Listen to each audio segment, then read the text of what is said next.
إلا أحيانا كتلقى راسك في واحد لا سيتوياسيون أو لا في واحد الحالة النفسية اللي كيطلع لك فيها الدم بدون ما تعرف السبب، فراه هاد الفيديو ليك وخاصك تفرج فيه حتى الاخر. حتى انا بحالك، وكنظن ان الناس كاملين تتوقع عليهم هاد القضيه هذه مره تنلقاو ريوسنا في انه طالع علينا الدم ويعني وما ماشي هما هادوك، ولكن بدون ما تعرف السبب.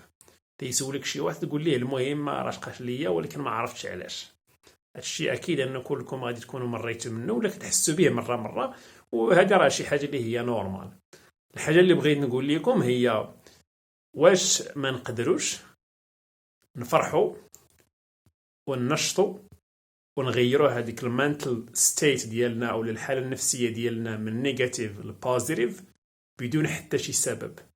مادام كيطلع علينا الدم وتنلقاو روسنا طالع علينا الدم وما ماشي هما هادوك بدون حتى شي سبب، لان راه ما كاينش السبب، اذا فراه حتى ممكن نقلبوا يعني هذاك الكوين نقلبوه وتولي المانتل ستيت ديالنا في لو كونتخير اللي هو انه نفرحوا بدون سبب.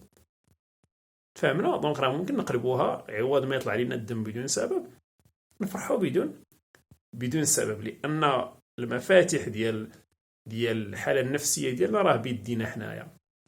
لان نورمالمون اصلا ما خاص شي حاجه يعني شي اللي هي اكسترنال او شي حاجه اللي هي خارجيه تاثر لنا على الحاله النفسيه ديالنا، فما بالك الوقت اللي كنكونوا اصلا ما عارفينش علاش وما كاين حتى شي سبب. دونك راه ممكن نقلبوها هكا، يعني الا كنا في هذاك السبيكتروم في الاكستريميتي ديالو طالع لنا الدم، ممكن نقلبوها نمشيو للجهه الاخرى ديال السبيكتروم ولا الاكستريميتي الاخرى باش نفرحوا وننشطوا بدون حتى شي سبب. علاش ما نفرحوش بدون سبب وعلاش ما ننشطوش بدون سبب؟ ولكن تتلقى العكس، تطلع لنا الدم وحنا ما عارفينش علاش. هذا سؤال خصنا نفكروا فيه مزيان ونوصلوا الخلاصه ديال انه راه كما هكا راه حتى هكا بوسيبل، يعني ولا ممكن. هادشي اللي بغيت نهضر عليه. بيس اوت ونشوفكم في لا فيديو المجيد. بارك الله عليكم. باي باي.